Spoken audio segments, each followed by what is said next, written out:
property damage estimates and new or aftermarket parts on a vehicle. Hi, my name is Ramic and just got off the phone with a client who had this question. So the very first, one of the first things that the insurance company will take care of after an accident for you is obviously the property damage on your vehicle. So the insurance company is obligated to pay for repairs in the amount for which it may be reasonably expected damages can be satisfactorily repaired.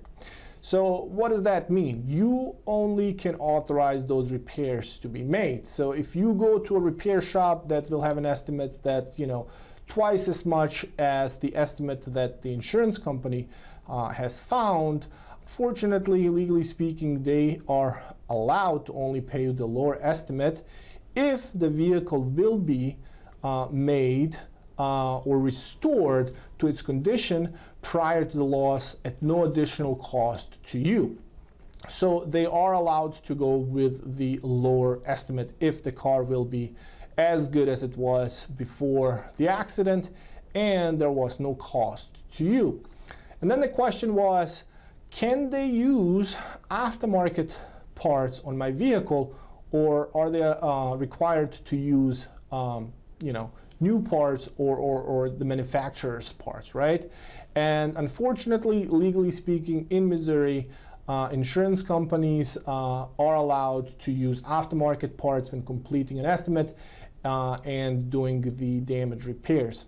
So a company is not obligated to put new factory parts in damaged vehicle, and aftermarket parts are typically defined as parts not manufactured by the original equipment manufacturer that replaces non-mechanical sheet metal parts or plastic parts that constitute part of the exterior of their motor vehicle, including but not limited to an inner or outer panel. So they are allowed to use aftermarket parts to repair your vehicle. They don't have to use the original manufacturer's parts here in the state of Missouri. Hope this helps, and if you have any questions about property damage estimates or property damage in general after a car accident, and or have any questions about aftermarket parts, give me a call, 314-352-6800. Thank you.